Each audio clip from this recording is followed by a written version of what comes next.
Welcome to episode 8 of the Where Were We Again podcast. That podcast where we just sit there and have a great conversation, and sometimes we get lost in it and just stop and say, hey, wait, hang on a second, where were we again? All right, well, there you go. Now you know the name. All right, so let's get started. I've got an amazing guest on, somebody I've actually been wanting to talk to for a very long time, at least in the official capacity. I've talked to Joey a few different times and over the years, just as a fanatic. But just to say it, we've got Joey West on, the most amazing drummer from Disciple, just saying. So, Joey, welcome to the podcast. I'm so glad you could make it on. Andrew, thank you for having me, man. Absolutely. So, I like to start out with just the basics of Joey. Okay. I always like to start out and kind of tell your story. The first time I bring somebody on because, I get that background, kind of know where you've come from and things like that. So, one of the things I'll start with is saying, hey, Joey, so how did you get into listening to music? What was some the beginnings of music for you? What were you listening to? What kind of inspired you to get down to playing drums and things like that? So let's start at the beginning. Yeah, man. I guess if we take it all the way back to the beginning, I always loved music. I remember watching Michael Jackson's Thriller music video when I was a really small child and being terrified of it. And of course that song had been out for a minute. I was born in 88. I actually can't remember when that song was released, but that music video would still play on the TV and it would be on. And I remember loving it, but also just being extremely terrified of it. But I guess, seeing or hearing Michael Jackson when I was younger, watching some of the old award shows like the Grammys with my parents and seeing Michael Jackson do the famous moonwalk and all that. I was just like, oh, that's cool. Obviously it wasn't this thing that clicked in my head where it was I want to do music for a living or I want to be a musician at that point. It was just something, I guess that would be the very start of music. But as I got older, I fell in love with a girl named Shania Twain. Oh, and, no. Yeah, she captured my heart at a young age, and that was actually the first CD I ever had. Same. Yeah, literally the first, I remember bringing the CD home and just being like, what is this? Because I was only used to cassettes. And I guess now saying that, I had tons of cassettes before that where I had Stephen Curtis Chapman on cassette. I had a bunch of the old Christian artists because my parents mainly kept just Christian music in the house. But there was a Stephen Curtis Chapman cassette tape that was a live recording that I loved. And I would also, take cassettes and listen to the radio, and that was at the point where you could put your cassette in the cassette player and record what was going on the radio. So I would just wait for my favorite songs to come on and hit record. So I would make a mixtape on the cassette, and that was back System of a Down, Linkin Park era, and all that. When I didn't have money to buy CDs, the old school of LimeWire, that kind of stuff, right? I'm kind of jumping around in the timeline here, but the ultimate epiphany moment, I'll never forget that. It's very, very clear. My all-time favorite band is POD, and they have a song called Southtown that got a lot of exposure on MTV. And the first time I ever saw the music video for Southtown, my life was changed. Not only the song, just how hard it hit. I was just like, oh my gosh. But the music video, the visuals of them being in the center and that all the fans were circled around them. And the dreads, the sweat, I just all the stuff. And I was like, I love this. And I, became a huge fan of POD. And from there, it snowballed out of control. Oh gosh. And I became a drummer. You've named every. That's me. That's like some of my favorite stuff right there. Yeah. And yes, it's funny because you said you start like Shania Twain. I'm like, yeah, that was my guilty pleasure. We've even had that. That somehow come up in these episodes a couple times now. So I just thought that was great. Man, I still love her, dude. If somebody gave me tickets to her tour, I would 100% go, and I would know most of the words to her songs. Same for sure. Nope. Totally same. Yeah. Anyways, that's how we get off track. But no, that's so. Let's talk about now. So, how did that shift into actually getting involved in playing in some different bands too? So, you've had a couple of different great bands you've been a part of. Yeah. So, POD was a huge influence on that. Wov, who was their drummer, I don't believe he's drumming for them anymore. I don't know if he's like actually quit the band or if he's just taking a break. There hasn't been an announcement, so who knows? I know he's not on the current record, which makes my heart really, really sad. But yeah, that inspired me to want to play the drums. And I got my first kit when I was, I think 7 or 8. And, after discovering POD and all that, I started playing in church when I was 12. I think was the first time that I was given the opportunity to play on stage on like a Sunday morning. I had no business playing drums on a Sunday morning, but there was a worship leader named Mike Blackwood, who is one of the all-time great human beings that I know. And he just believed in me, man. Like he saw something in me as a young kid. I guess he saw the passion and love I had for music, and he gave me a shot at playing on a Sunday morning, and that led to many more Sunday mornings. And eventually, I was in the youth band full time, and I played in church. Gosh, from the time I was 12 until I was 26, I think, was when I last played in church, because that was when I joined Disciple, and it doesn't really allow me to be at a church regularly anymore. But yeah, I played in church all the way through.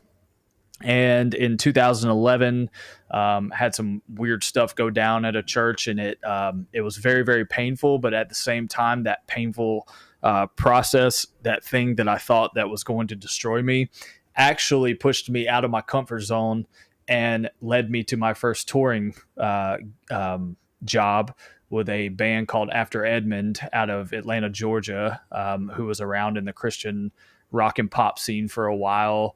And I auditioned for them, got the job, played with them for 2 years. And we ended up opening for Disciple on a short 2-week run at the end of 2013, and that was where Kevin saw me play. After Edmund was kind of fizzling out at the end of 2013, everybody was just kind of figuring out new things to do, and I ended up joining Disciple New Year's Day of 2014. So it was basically just a lot of church drumming, and then a painful season pushed me out of my comfort zone, got me into what I really wanted to do. And then that just helped me find where I'm at now. And the rest is history. I've been with Disciple a little over 10 years now, which is nuts to say. Wow. That's crazy looking back. It's been that long already, right? And it's amazing how much gone by in that time. So I've got, it's kind of funny. I've got this great picture. I think it was your first full year at Disciple, playing at a club here in St. Louis, downtown St. Louis, opening for Random. Or you guys closed for Random here. It was their album release show. Was that the Firebird? Yes, sir. Yeah, I remember that show. That had to be, God, I feel like that was maybe 2016. Maybe. No. Was it sooner? Yeah, because it was I wasn't married yet, so it would have been 2016. No, I think it was 2014. Okay, well, you have a better memory than me. All the venues and cities run together after a while, but I remember that show, and that club doesn't exist anymore, does it? No, there's a couple. There's been a couple that's kind of taken up by them, but yeah, that place was so cool, man. It really was. I miss that venue. There's been a lot of great venues shut down. No kidding. But so that was actually a really interesting weekend for me. It sticks out for a reason because I actually saw you guys back to back. So I actually Okay. was down the night before, just outside of Springfield in Lebanon, when you guys did the album release show for Light Up the Darkness. So you guys Okay. they did their album release show right before you guys, and you guys came out and closed, and it was the live recording of Dead Militia that Joel Burge put together for you guys. Oh, okay. Yeah. Cause that video's on, or there's a video of the drum cam on YouTube somewhere from that show. Mm-hmm. Yeah, Yeah. so it would have been 2014 because I was playing. You're exactly right because I was still playing the "Oh God Save Us All" kit that Yes, Trent sir. had. Mhm. Yeah, okay. Yep. It's And then all we coming turned that back. around, and then the next night I followed you guys back to back home. So you guys went and took your bus and hang out, and I met Right. you guys at the venue that next day and helped you guys load in and everything for the Okay. Random Hero album release show. So just perfect to do back to back. Nice. It's a great weekend, but it was great. It was my first time seeing Disciple live the night before, and then getting to see you guys live a second time. Yeah. So that was just great. But Yeah. the second time I got this great shot though at the Firebird from behind the amp cabs, where you guys are you're actually looking at me and you're sitting there playing, and it was just great seeing the excitement as you're playing. It was awesome. Yeah, man.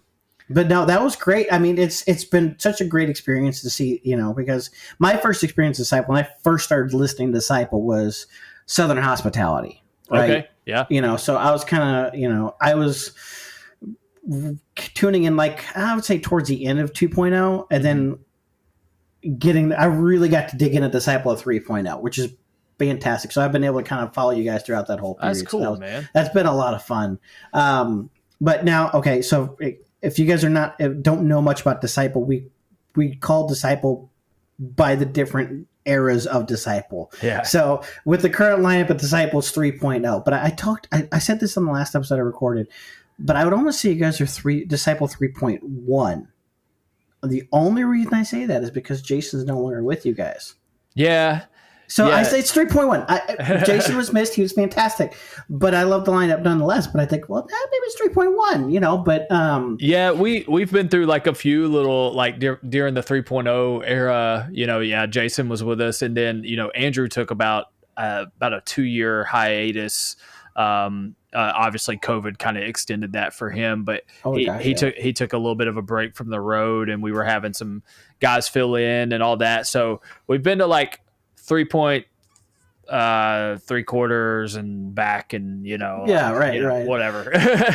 No, but that's great, and I think it's so cool to kind of see you get to be able to jump in from just going from church and and going through some of the hurt and stuff that can kind of come with that, and then jump into an amazing experience and something that's, I would say, has even been life-changing, right? Like, oh yeah. I mean, I just looking at the wall behind you is a great example of that, right? You've gotten to be some part of Billboard chart toppings, albums, and all of these great experiences, man. and that just comes from playing at church, and I think that's just an amazing thing that, and it highlights a lot of the things that we talk about in a lot of these episodes with a lot of different stories. It's like, it's just amazing how something simple can turn into something so great, and you don't even expect it, right? It's saying basically it highlights how God can work through the simple things. Yeah. Well, what I can tell you about that, man, is like, the awards on the wall are awesome. And it's something I always wanted, like when I first started touring, I remember being like, man, I would love to have a plaque on my wall one day that said a number 1, because I've never gotten that before. And, it's just like any other accolade, man. You get it, and it is awesome, and it is exciting, and it's something worth celebrating. But it so quickly fades, like the excitement of it because as human beings, we always kind of like, we're like, oh yeah, we got that shiny new car, and then what happens 6 months later? It's not a shiny new car anymore. It's just a car. And I don't want to devalue that, but those plaques, to me, when I look at it, definitely reminds me of the journey that I went on, and like what you were just saying, how something so simple could turn into something life-changing. And how I look at it is being faithful where you're at, doing what you're doing, no matter how small or insignificant you think it may be, it actually has a lot of impact. And so I look at those those awards and different things that we've accomplished over the years. And I'm like, man, had I not been faithful and worked hard when nobody saw me in my bedroom practicing, then God would have never probably allowed me the opportunity to move to the next level as far as getting into a church band and playing in a live setting. And, then I committed myself there. And after being in the church scene for so long, I was just kind of like, well, is this it? Like I started kind of getting a little, not content or whatnot. And I had a pretty amazing encounter one night. I had just gotten done playing a church service, and at this particular church, they were having this conference that had church leaders from all over the world attending it. And there was a guy there that I did not know at the time. I know him now. He's a friend of mine, but his name's Rob, and he's from North Carolina, but he had just spent a lot of time over at Hillsong Church in Sydney. And he had just come back, and he walked up to me after this service. He's like, "Hey man, I know you don't know me at all, but my name's Rob. I don't know if you believe in like prophetic words or anything." He's like, "But I just felt like the whole time that you were up there playing, I couldn't stop watching you play. And I felt like the Lord wanted me to tell you to remain faithful in what you're doing, because what you're doing is no small thing.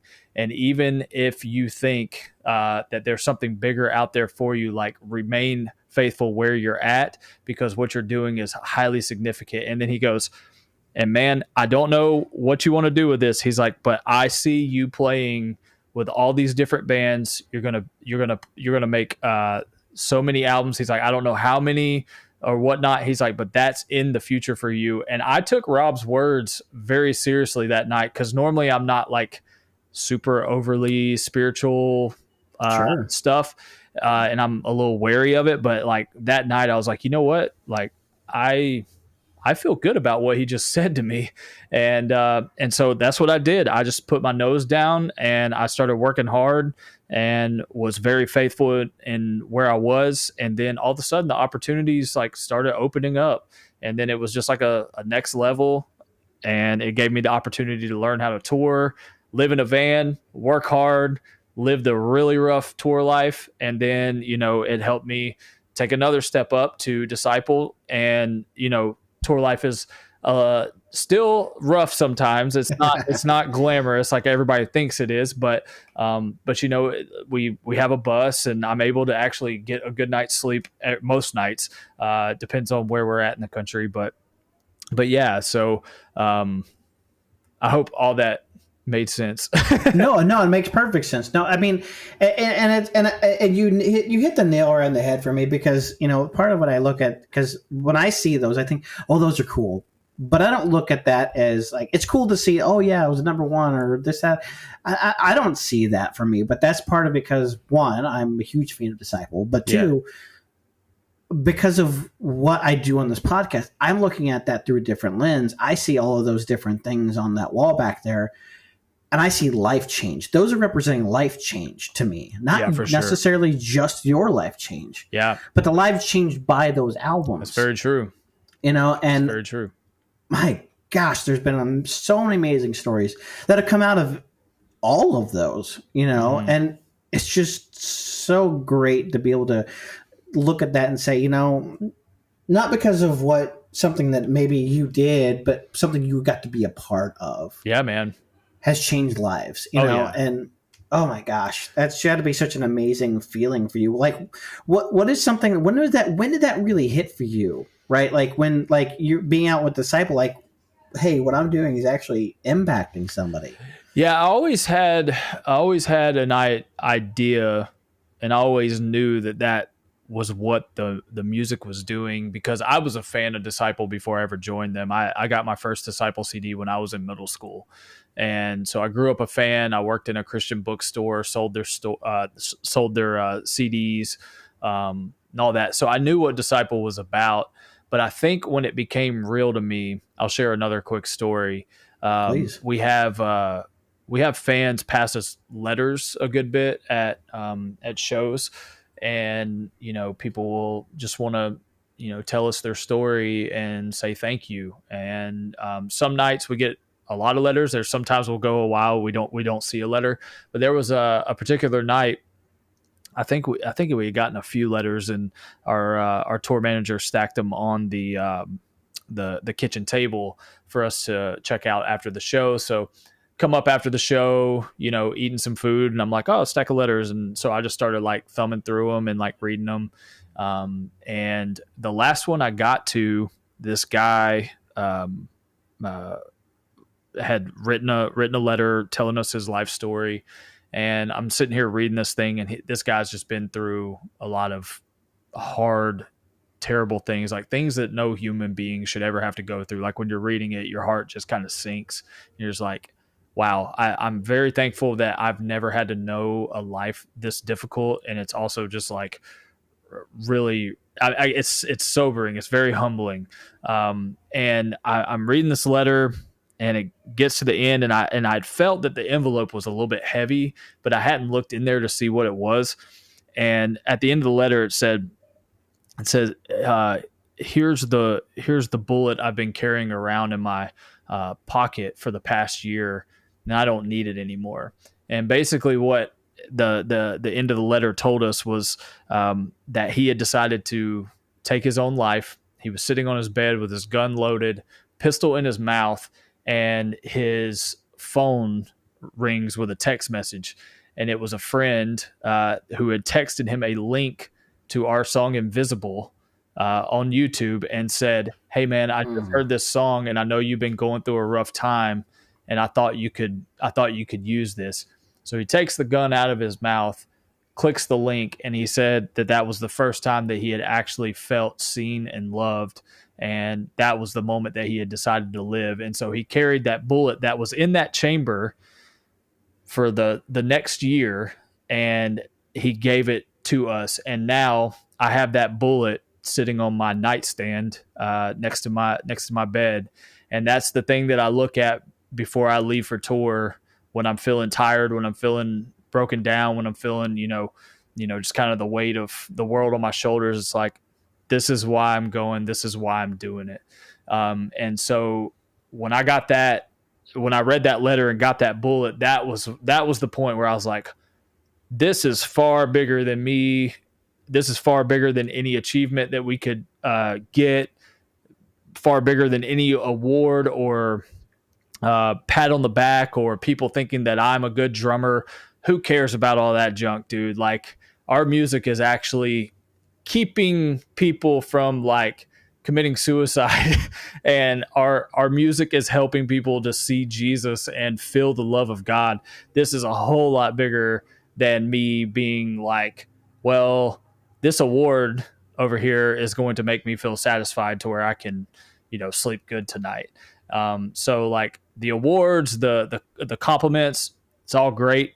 But man, that is not the thing that helps me sleep good at night. It's that stuff, knowing that people are connecting to the music and it's actually, helping them along on their journey.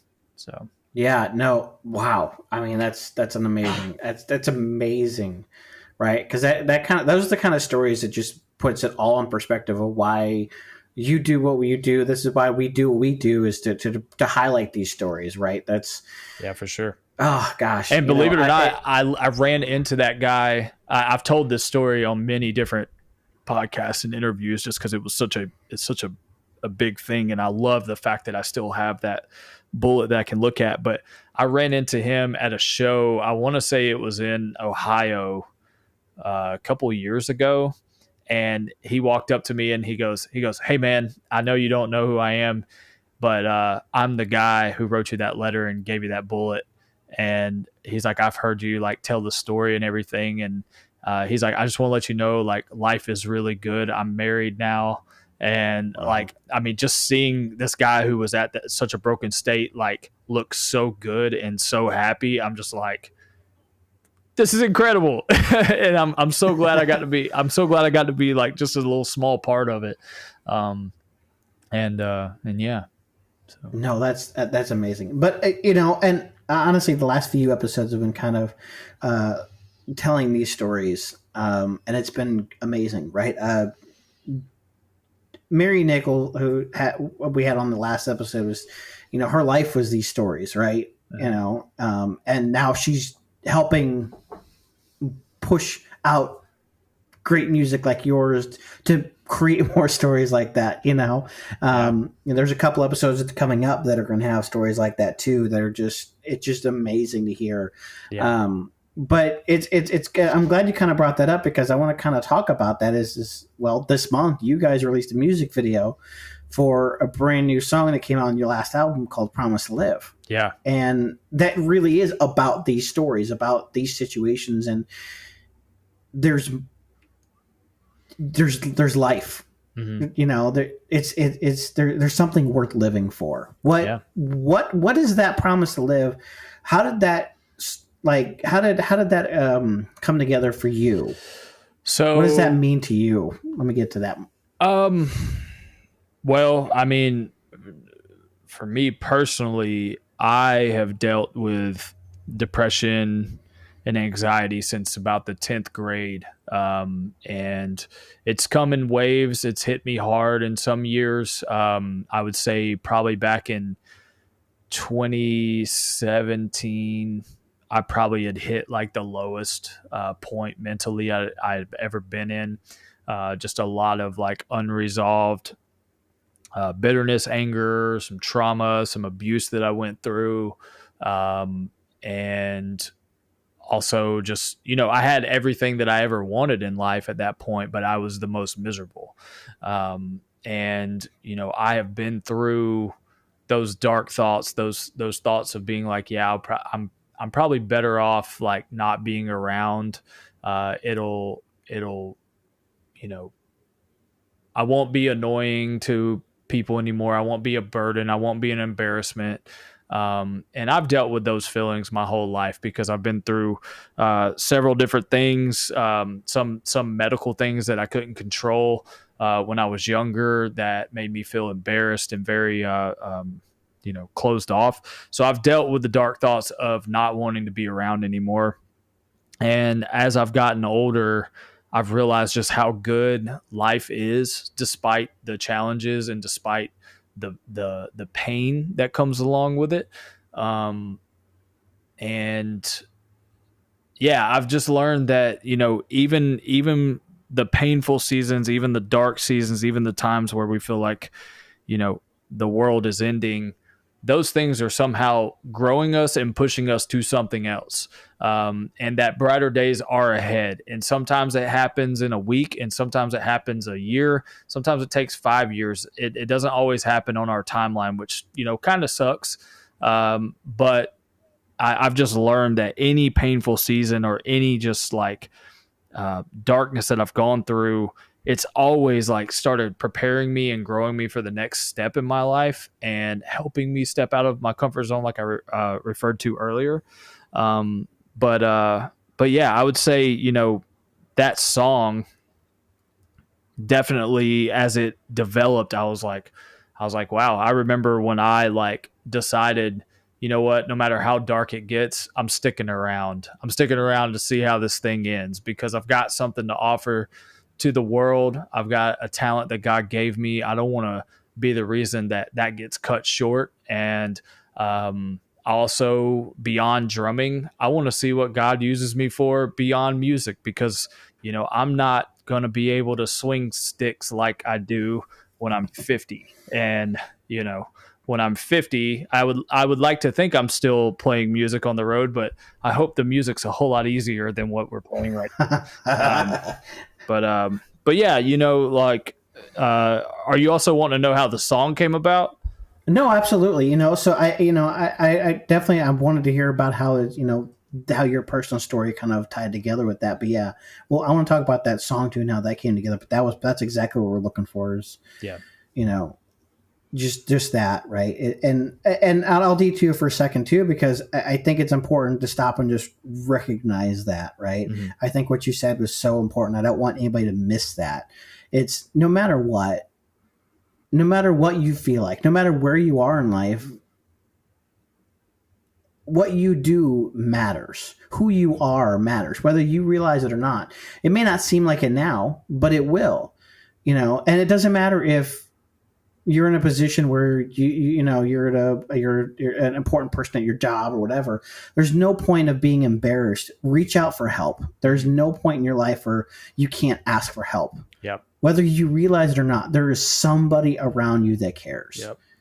Yeah. I've also learned that every day that I wake up, it's an opportunity for me to make myself just a little bit better than I was yesterday. It doesn't have to be some like crazy drastic change. It doesn't have to be, I've got to go accomplish this amazing feat every day. It's just like, how can I be a little bit better than I was yesterday? And for me, in the mental health realm, exercise, that's like the one thing where I'm always pushing myself every single day, where it's like, okay, I'm going to push myself to be just a little bit better today. And all those little small moves, whether it's exercising, whether it's reading the Bible just a little bit more, whether it's, I don't know, pursuing that hobby or that dream that you wanted, if it's just one little tiny step closer every single day, those small steps compound a lot.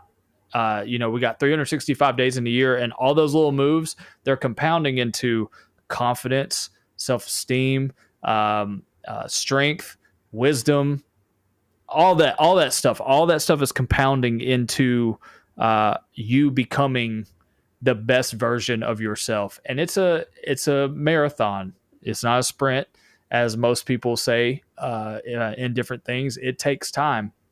But if we're constantly kind of working towards and viewing each day as like, okay, yesterday was really rough. I had a hard time getting out of bed. I was super depressed. But today, you know what? I'm going to get up. I'm going to go walk outside for 5 minutes. I'm going to take a quick walk for 5 minutes just to like get fresh air in, sunlight in, whatnot. And then, the next day be like, all right, I'm going to go like do that for 7 minutes, or whatever makes you feel better, whatever kind of gets your head clear or whatnot. So that's just an example. There's a million possibilities with all that. No, absolutely. And let's I want to pause on that for a second, dig into that a bit. How do you maintain that and strive to maintain your mental health on the road, right? Because that's something that's been an ongoing discussion and I know this from just working with so many artists over the years, is like being on the road is not easy for anybody. No. And you've already hit to this, right? It may seem glamorous. There's nothing glamorous about being on the road. There may be some fun experiences, but your liver, depending on what kind of band you're in, you could be literally sleeping in the back of a van in a Walmart parking lot, or even if you have a big tour bus, you're probably sleeping in a Walmart parking lot. But I mean, some nights, but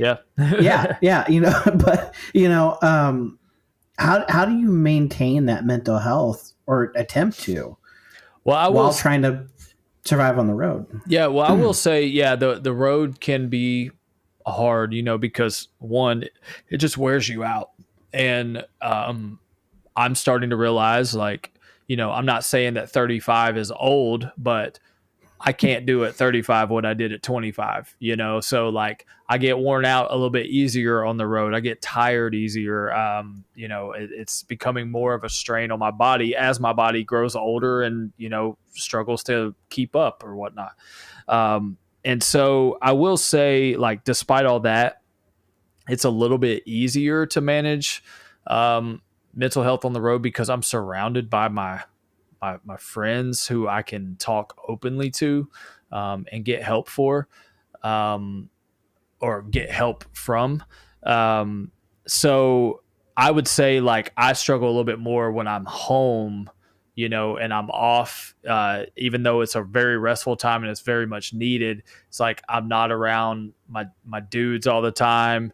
I am at home with my wife that I am like, I love her and I love being with her, but she goes to work and then I'm just kind of home by myself and I'm like, I'm going nowhere in life. It's easy for the mind to start creeping into all those like self abuse thoughts and all that. Now I will say, last year when I was on the road, man, I had a nervous, I don't even know what to classify it as. It was almost like it was a nervous breakdown. I did not know who I was. I couldn't recognize myself most days. I was struggling to leave my house. My body, I would wake up, my body was convulsing. I was shaking. I was scared of everything. I all of a sudden became scared of the stage. I became scared of VIP sessions. I became scared of people. And it was the absolute wildest experience. And the thing that made me feel not so bad is I actually spoke to another artist. He's a pretty prominent artist and much more successful than me and a much larger bank account than me, I'm sure. But I talked to him while we were on the road, and I won't mention who it is because I don't know how much of his story that he's actually shared. But sure. He was like, dude, I went through the same exact thing. He's like, you actually have me beat. He's like, you can actually get to your front door. He's like, I couldn't walk outside of my bedroom door without my body shaking so bad that I would literally just kind of melt into the floor. And so when I heard that, I was like, okay, I'm not the only one who's been through this. I was like, because I literally felt like I was crazy, dude. I was struggling to do anything. I spent most of my time in my bunk. I came out to play drums and then I retreated because I just could not figure out what was going on. And after, a long process of like figuring it out, like some stuff was, maybe a little bit self-inflicted, but I found out that a lot of it was actually physical ailments that, again, my body's getting older and I have done some damage, and it was literally making my nervous system just absolutely like go into fight or flight mode 24/7. Wow. So that was a very hard thing to combat on the road. And there was unfortunately no amount of consoling that anyone was doing that was helping me.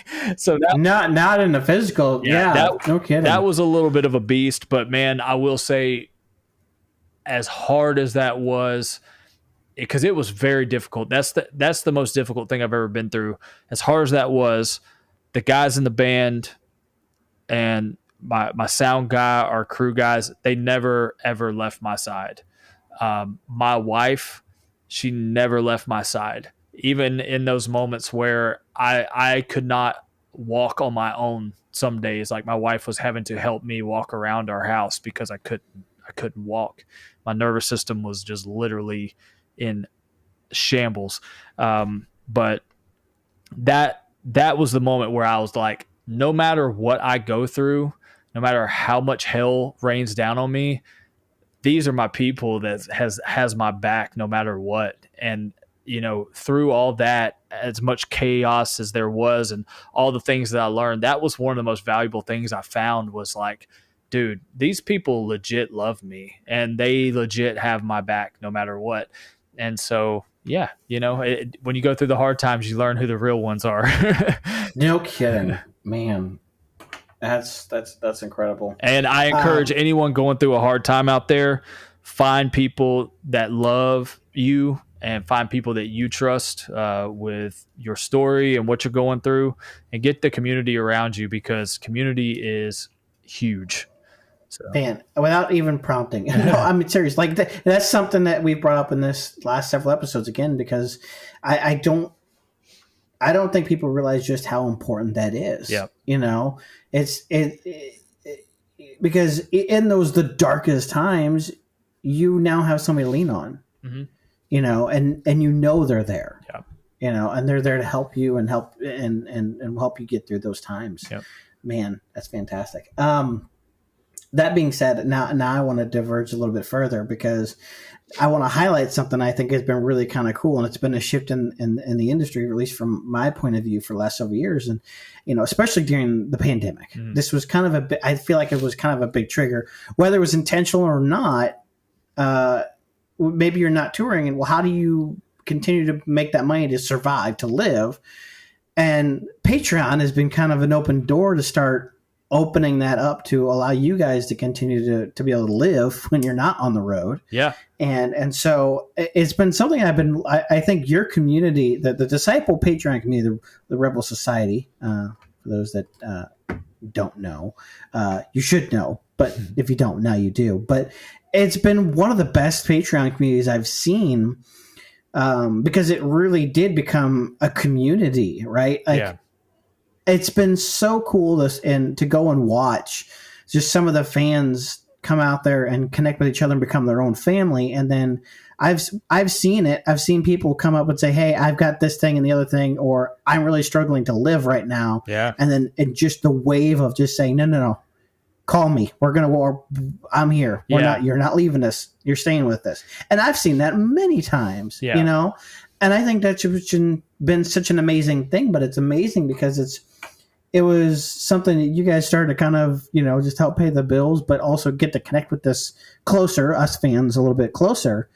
And even through that, it built a community of life change through that. What was that like, kind of seeing that start up and then just seeing that kind of morph into its own entity the way it did?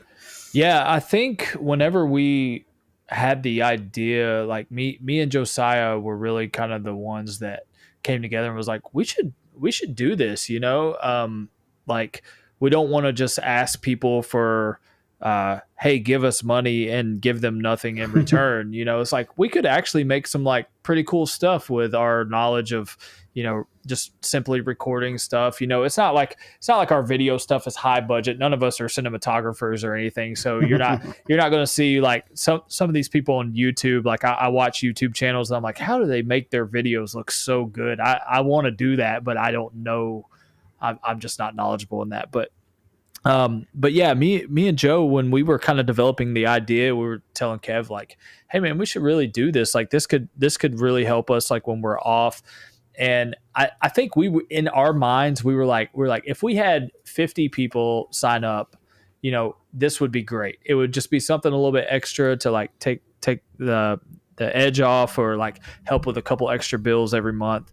And, you know, really we were focused on like, what would our fans like? You know, we were like, oh, okay, they most people like hearing acoustic versions of our songs. And then we started being like, oh, each of us could have a show and kind of do whatever we want to with it, to where, you know, we're not having to like, you know, talk to each other about ideas and whatnot. And then it's like, hey, we can come together, do a story behind the song thing, because a lot of people like that kind of information, you know, like kind of like a VIP Q&A. And so I think we were just really focused on like making the content good. I don't think we really had in our head what it would actually lead to, as far as the friendships and the camaraderie that it created. So we launch it, and then people just start signing up, and people start loving it. And they start digging it. And it keeps growing. We're like, wow, this is cool. And then we start seeing Rebel Society members like meeting up at shows. You know, we see them on the private Facebook group, like talking to each other, like, hey, I'm going to be at this show, like, would be cool to meet you. And so we're just kind of like, wow, I didn't even think about this happening like when we created this, but yeah, this is kind of cool. Like, they're not only just getting all this content and like, you know, depending on the tier and all the merch stuff and everything, but they're getting to meet each other and hang out and form prayer groups. Like, I've even seen people like start their own like Zoom prayer meetings where people meet up to like pray for one another and pray for other people. And so to see that, it's like, wow, none of us even had in our head the idea of it like spawning all that. But the fact that it did, it obviously makes us very, very happy to see our fans like form such good friendships with one another. No, I'm telling you, it's been one of the most amazing things from my perspective, just to watch that grow and know what it became. Right. Yeah. I'll speak to this. I think your content has been amazing. Right. Like you like, it's not that. No, it's been great. I love hearing the stories. You know, especially like I actually really enjoy some of the stuff you do, because, you know, it was cool because you're like, oh, I'll show you some drum stuff. I'll break down all the drums. Yeah. But you've shifted into more of telling stories about your life and going through a lot of stuff, which has been absolutely amazing. Yeah. it's the content has been great, right? So like, yeah, you've mentioned like the tracks talks, right? So you get Josiah sitting in front of Pro Tools breaking down every element, and I'm telling you that is probably some of the most interesting stuff. Yeah. Like even if like some of the stuff goes over your head, you're like, wait, okay, hold on, you did what now? But just listening, like he breaks down each part, you realize like how many little pieces are going in each song and all that. That's fantastic. Oh yeah, dude. When I'm in the studio and I see them doing that, I'm just like you guys. I'm like, whoa. Like I didn't realize all that was a part of this track. Right, like, right. They're like wizards. Oh my gosh. I mean, really. But Kevin's Nothing Left Unsaid episodes, those are amazing, right? So if you love going to discipleship shows and hearing his message, and well, let's just have him preach a message every month, and it's good Lord, like some of the Baptist preacher background from his family kind of shines through a little bit there, I think. But amazing stuff, and I think just all the content you guys put out is fantastic. Thank you, man. So to that being said, if you're not part of the Rebel Society, you're a disciple fan, you're missing out, right? Because it's not expensive. It's a great opportunity to get to know the band and just to get deeper into what they're doing, and then a great way to support these guys. Yeah, for sure. Because most people don't realize it, but you don't make money in a band. You think you do. You don't make money in a band, right? It's not about that, anyways. But it's for most people and bands, it's an art thing.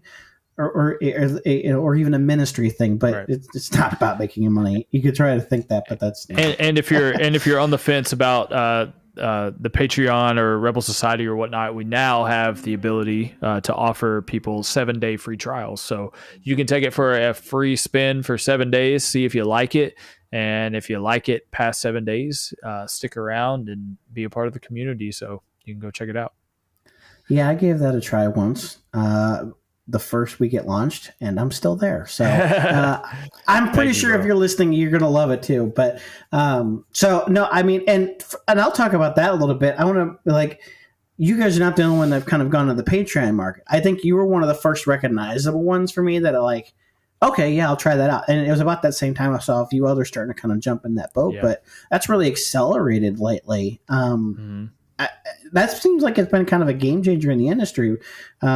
I don't know if you've kind of noticed that same thing, but I think it's been a great support tool for the artist. Yeah, I mean, like as a musician, if you live and die by the notion that I'm going to be a musician, you are in survival mode all the time because, like you said, there's not a lot of money in music unless you're Taylor Swift or somebody big, and for artists who aren't bringing in millions and millions of dollars, we have to get creative and find different ways to make money even outside of shows to pay our bills. Because what's funny is there's people out there who think we should play for free because we're Christians. And I'm like, well, since you're a Christian, you should go to Target and tell them that you're going to work for free, your 40-hour job, and come back and tell me how you feel about that.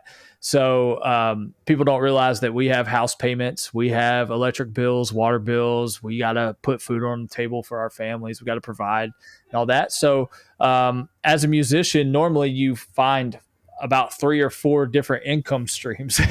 And so Patreon definitely allowed a lot of bands to start finding a little bit extra income to literally survive. It's not to go out and buy, $1 million mansion or whatever. Maybe some fools out there are being stupid with their money and, investing in the wrong things. But like over here, it's like, man, I'm gonna do my best to steward my money well. And it has definitely blessed us and helped us through, even times when we're off like this, when I'm out of work for 2 months, it has definitely helped to keep food on the table, keep the lights on, keep the water running, and just be comfortable. Very glad. No, yeah, that's amazing. So let's shift gears a little bit. I want to kind of start talking a little bit more about something that I haven't got to talk about too much with an artist yet. Let's talk about the drumming side a bit, right? So, with drums and things like that, like I would say, and I have a little bit of experience. I haven't played in a rock band on a stage, but I've got some experience as a drummer. I would say it's probably one of the most physical positions on a stage. Maybe you're not like bouncing around and headbanging and all that, but whether you want to or not, you have to be extremely physical when playing drums. So how are you physically preparing when you get up to go on that stage and play for 45, 60, 90-minute sets and just going at it? Because you guys don't have easy songs to play. Yeah, I mean, obviously, I'm not playing the hardest music in the world. I'm not. There's definitely other drummers like Matt Greiner from August Burns Red, where I'm like, how do you, dude? How do you do this night after night? I can't even play one of your songs. It's not possible. But yeah, for me, man, like it is physically taxing. It's a little bit of, I would say, probably about half muscle memory. It's just like my body just knows how to do it and is used to it.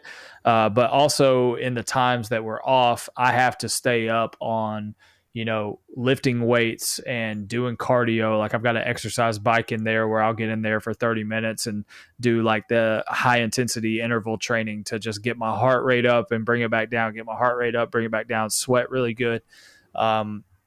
And so I've got to physically like keep myself in a good physical condition when I'm off the road. Now, when I'm on the road, it's a little bit harder to work out. It is possible. I'm not one of these guys that's like making excuses because I could work out on the road. I just choose not to, because after I work out, most people are like, oh, I have so much energy. After I work out, I want to sleep for 10 hours. And so if I work out before a show, people who paid money are going to be like, man, that drummer sucks. He's the most boring dude in the world, because I'd be so tired. But yeah, just taking care of myself, being a little more cautious about what I'm putting in my body, as far as food goes. I don't drink any soda. I don't drink anything with sugar in it. It's pretty much water and black coffee. So that's an aspect of it too. So just, all the normal things that would help you accomplish a physically demanding job is pretty much what I have to do. No, that makes sense. So I think this may be a rumor, but I believed it to be true. Disciple does this great thing where you guys plan your set list to help accommodate that. Not necessarily just for you, but for everybody on stage. It's like, we'll go really high here, come in real big, kind of bring it back a little bit, kind of slow it down a little bit, go into a message, get ourselves a break for a second, come back up real big, come back down. So you kind of build in those peaks and valleys, one, for an entertainment factor, right? But two, to give yourself some breathing time from some of those high intensity moments. I definitely think it's mostly for the show entertainment factor, is how we build set lists. But there are definitely songs where Kevin knows, like, hey, if we put that song at the end, my voice is going to be trashed and I'm not going to be able to hit that note. And it's just a reality. It's not because he's not a good singer. It's just like after he sang so hard on these other songs, hitting those higher notes at the end of a show it's just not going to be possible. So we'll front load like songs that he knows is going to be a little bit more of a challenge for him. We'll front load those. And then there's definitely been songs where I'm like, hey, if we put that song at the end of the set, my legs aren't going to work. So, if we could put that in like the second block, that'd be awesome. So there's a little bit of finagling there, but mostly it's like we look at the set list and we're like, what's going to be the best show and what's going to take people on a ride, kind of like a little roller coaster from beginning to end. And they're going to leave being like, wow, that was a great show. I felt really good about that. Right. Well, you got a bit of an interesting experience with set lists with a particular live stream this last couple of years. Mm-hmm. You guys did the People's Choice Awards live stream, right? Or the People's Choice live stream, which was an amazing live stream. I'm telling you, that was like some of my favorites were in that live stream, or at least on the acoustic top 20 the night before. Because, but that was kind of taxing, right? Because you guys didn't have a choice in what went where. So the last 5 songs is like, you guys did an amazing job and made it through that. Yeah. But like, you had to just throw it down in those last few songs. Well, man, I think that show, it wouldn't have mattered what songs were where. We were just so pumped to be playing another show because, you know, we did the Love Letter Lockdown thinking, you know, it probably won't be too much longer after this. Like everything will kind of open back up. We'll go back on tour. And then it didn't happen, you know? And so we're like, oh man, like we're sitting at home again. We might need to do another live stream. And so the fact that we were there working together again and seeing each other, and getting to play a show, I think the adrenaline was so high. You could have thrown anything at us and we would have knocked it out of the park. Helps. So, oh man, that's crazy. Like, it's kind of crazy to think about, right? Because you guys ended up going through 3 different empty room live stream shows. Yeah. It was a strange thing. That's nuts. It did. I mean, there was some kind of cool things that got to come of that, right? Like just some cool experiences. Oh yeah. It's hard to play it in front of an empty room, but I mean, you know, the People's Choice was a fantastic idea. Yeah. I love that. Right. And plus you guys got to see, oh, really? You guys really like that song. Yeah. Easter Bunny was not on the list. Well, it actually helped us kind of figure out some songs that we hadn't been playing on the road that were like, oh, we didn't know people liked this song. So there were some songs that got added back to just normal set lists because of that show.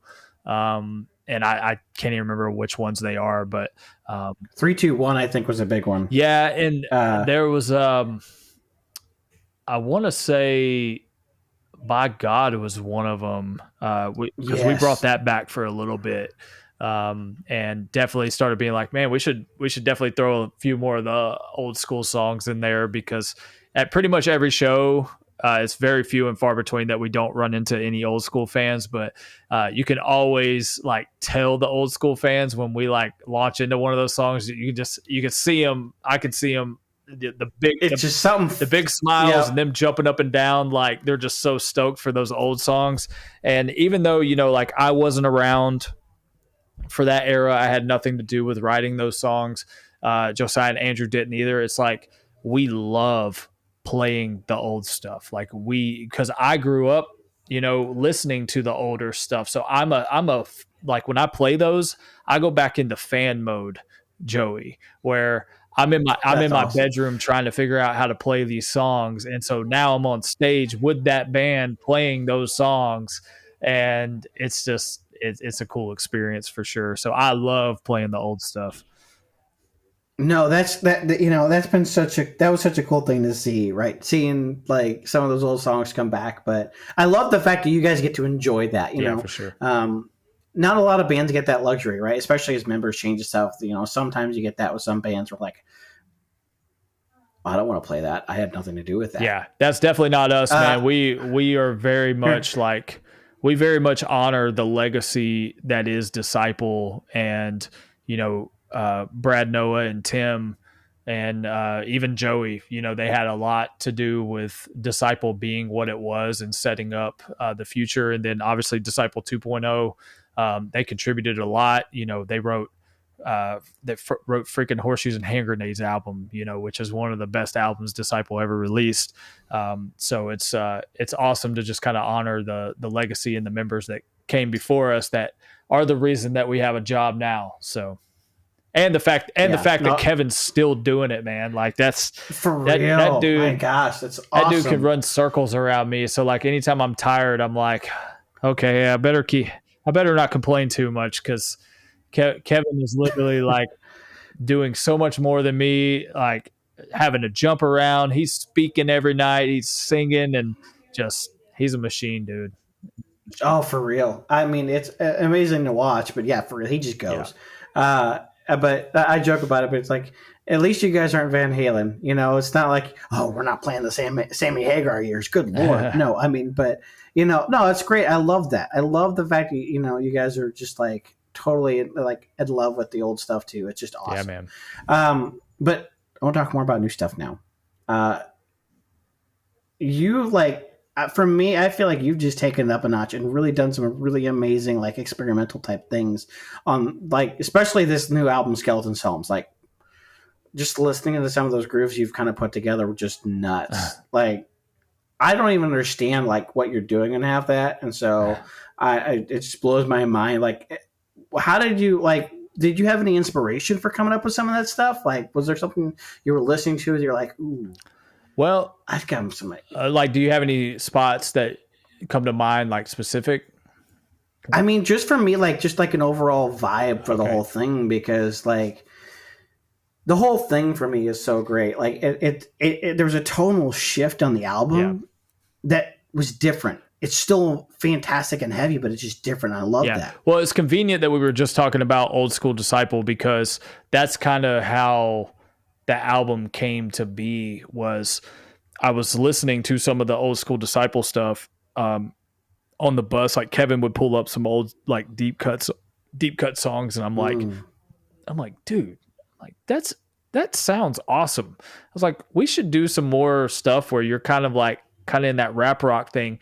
And I grew up a huge fan of nu metal, which, you know, POD was considered a nu metal band. I was also a huge Slipknot fan. I loved Limp Bizkit.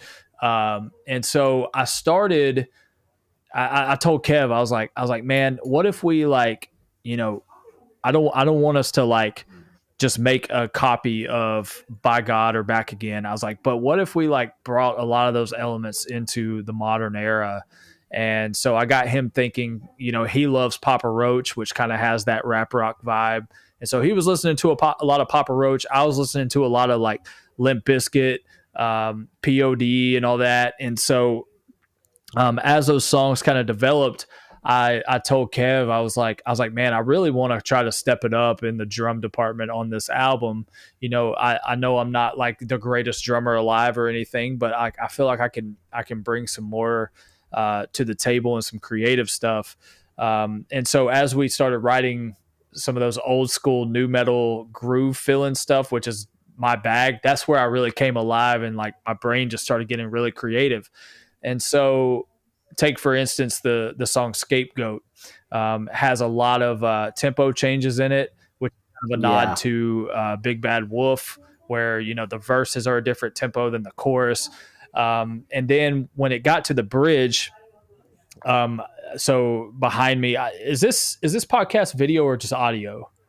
Just audio. So you're listening to audio, but behind me is my home studio setup. I've got my kit set up with just a simple recording rig. And whenever we're writing a record, I'll get the demos of the songs without drum tracks on them. And I can just sit there and work out parts and record them and listen back to them. I can text them to the guys, be like, hey, what do y'all think about this? And they'll give some feedback or whatnot. But during Scapegoat, we hadn't figured out what the heck we were doing in the bridge. And so Josiah was just like, he's like, what do you want to do? And I literally just kind of came up with the whole idea of that whole bridge, where I was like, you know, like, let's get a little like tempo, like ramp up. And I was like, check out this Limp Bizkit song, kind of like, let's do some of the big hits. And then when I was in the bedroom, there was just this empty space where I was telling Josiah, I was like, man, I really don't know what to do here. And he's like, well, just play around with it. See what comes out, you know. And he's like, if you got any ideas for a guitar part, like hit me up and I'll play it. And so I was sitting there and I was like, you know, we could do something cool and just write another guitar part, or we could do this. And I think there was something that had gotten put in there, and it just hit me one day. I was like, what's one thing that's never been done on a Disciple album? A drum solo. I was like, there's tons of guitar solos all over the record. I was like, but there's never been a part where the drums just went off by themselves and it was just a section of drum solo. And and I hate drum solos. I hate it. I don't want to do them. It's not like me to be like, hey, let's put a drum solo here.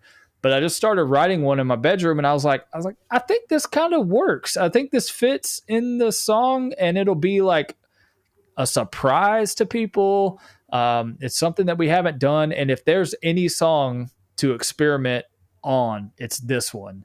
And so I wrote the drum solo. I was like, guys, hear me out.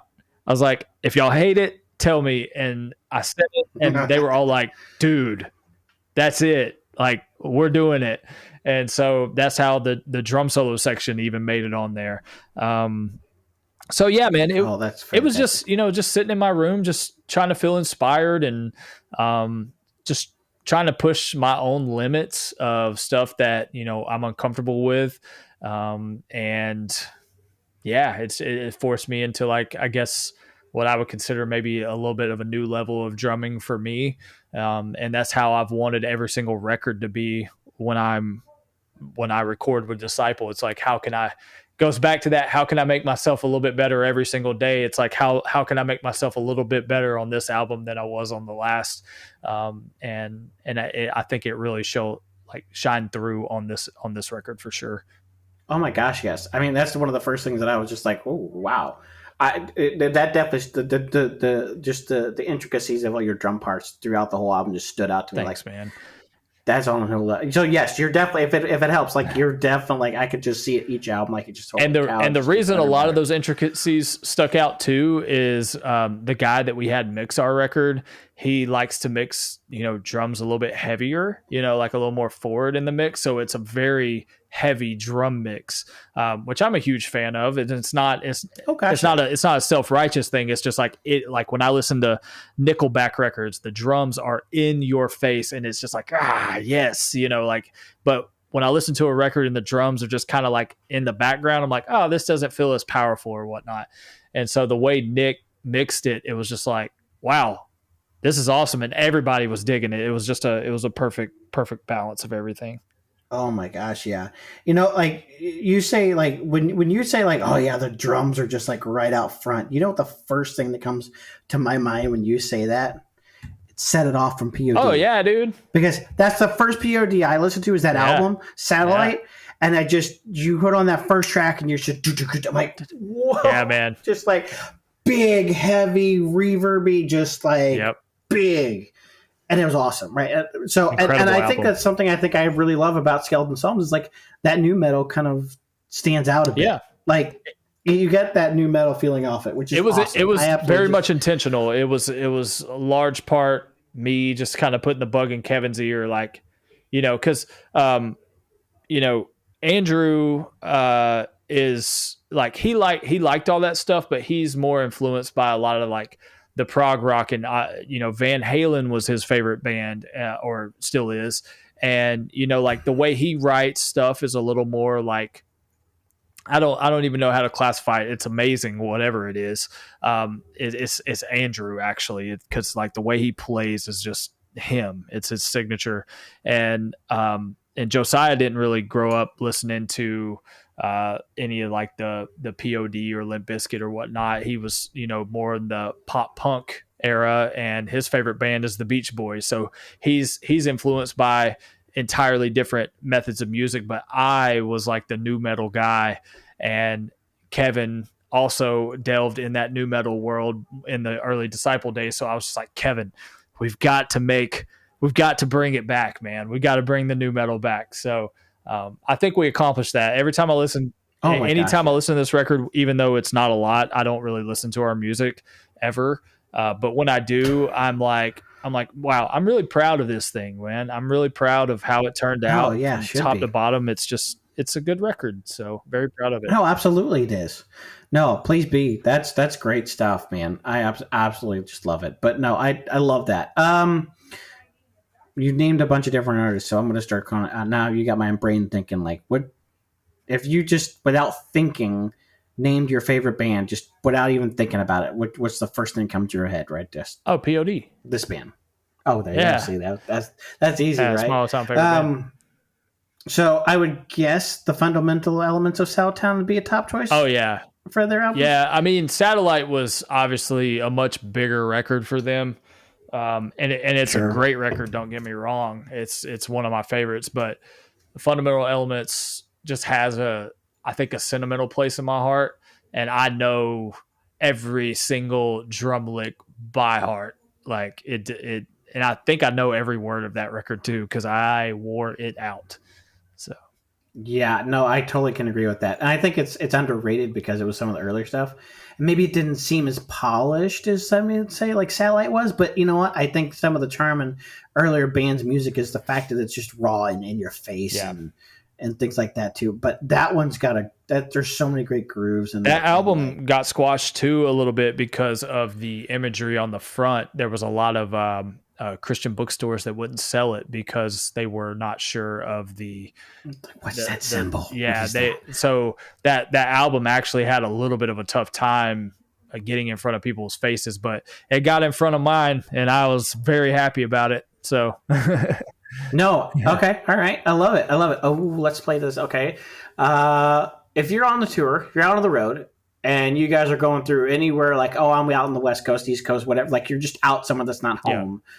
You're like, oh my gosh, we're in this area. We have to stop at, where's that thing? Gas station, food. Where's that? Like I have to stop. Okay. If we're in New York City, I have to go to this restaurant in Chelsea Market called Num Pang. It's a Vietnamese sandwich shop. Okay. And they have sandwich. Vietnamese sandwich. I never would have thought about that. I didn't know what it was either when I first discovered it, but they have a catfish sandwich there that is so freaking good. So anytime I'm in New York City, I always go there. All right.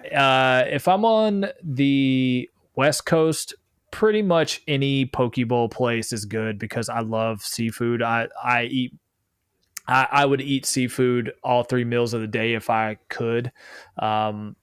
And so any of that, there's a spot in California that's my favorite. It's a town called San Luis Obispo. I think I pronounced it correctly. That's a place that's, if we're close by and we have a day off, it's like, got to go there. Let's see here. Montana, that whole state rules, like there's always something you can find there. It's just beautiful. Let's see.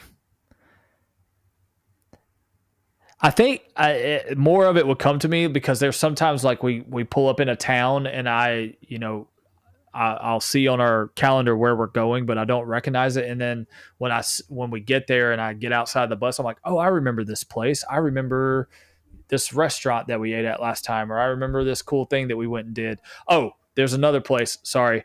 I just now thought about it because we're going to be there in a few weeks. We're playing in Pensacola, Florida. There's a seafood house there called The Fish House. Super original name.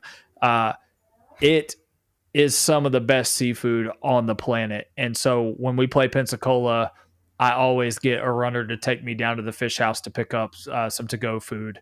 And that's what my dinner always is. No one else ever joins me. I don't know if they don't trust me or they just don't want to spend the money on dinner, but I always go to the Fish House anytime I'm in Pensacola, Florida.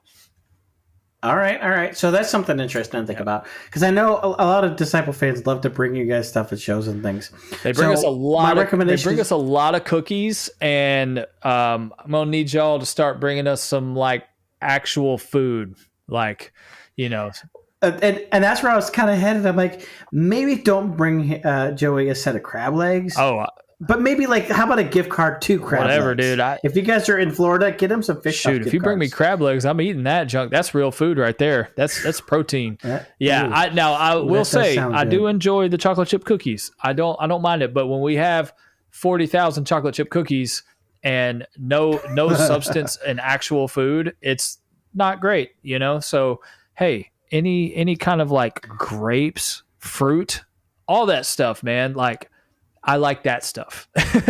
I like real food. Hey, y'all got brisket out there? Can y'all bring me a brisket? Bro, I will pick real food over junk food any day for sure.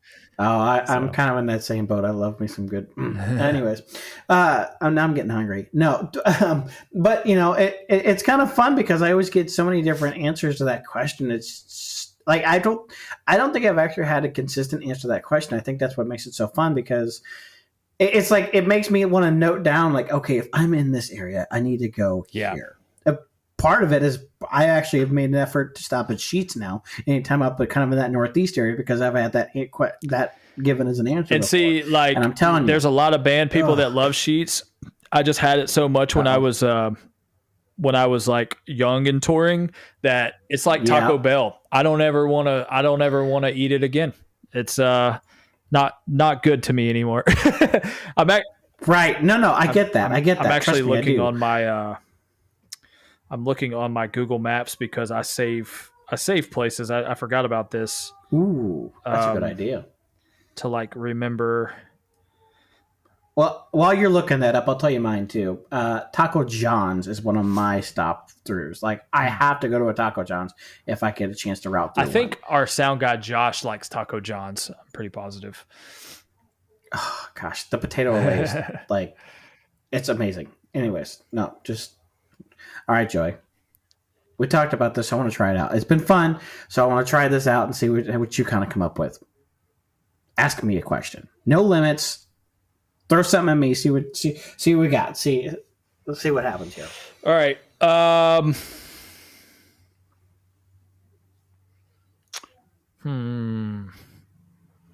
If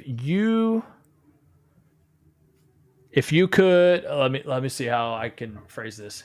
If you could.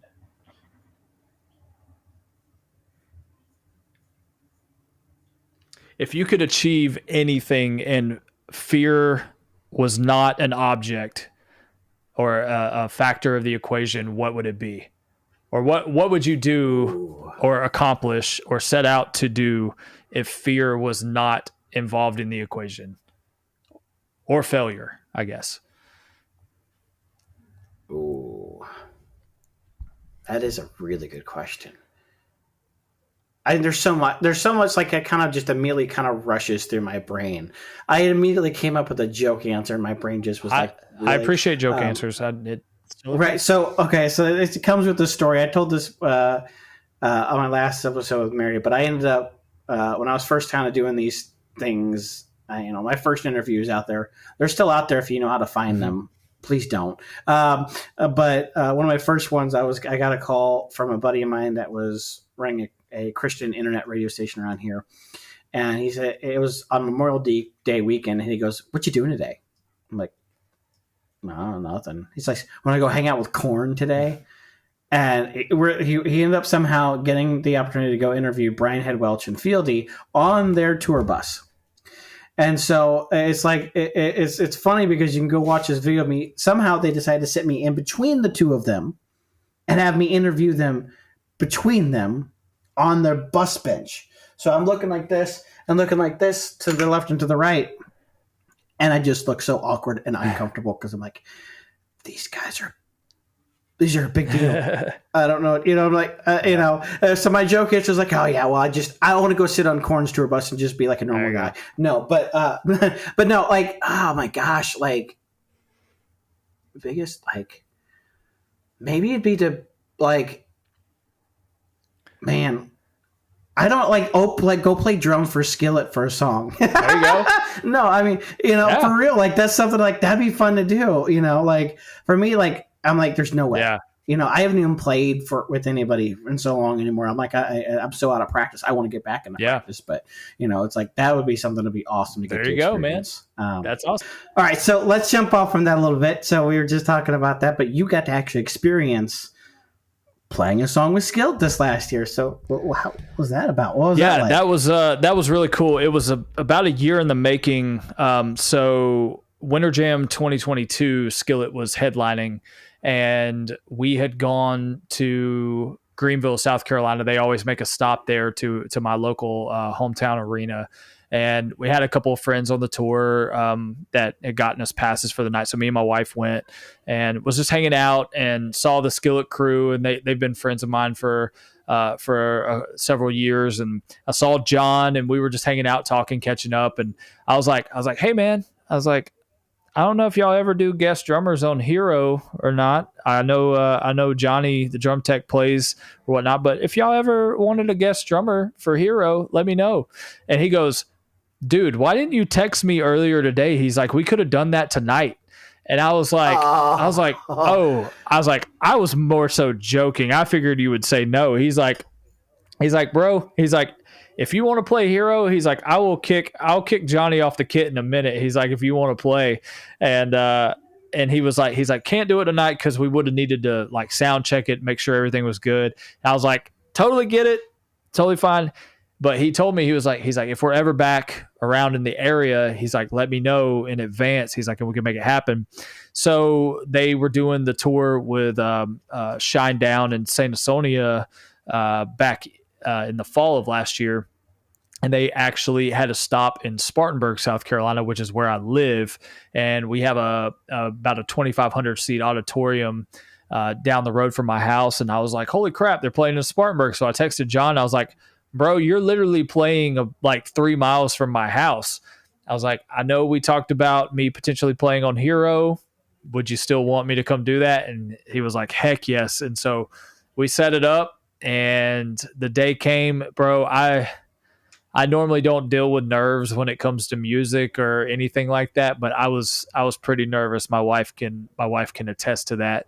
I didn't sleep well the night before because I was just like, I guess tossing every terrible scenario over in my head of like, what if I screw up their song? What if I miss a count? What if I like come in on the wrong beat? You know, because at the end of the day, I am human. But yeah, we went early in the day, did sound check. Sound check felt great.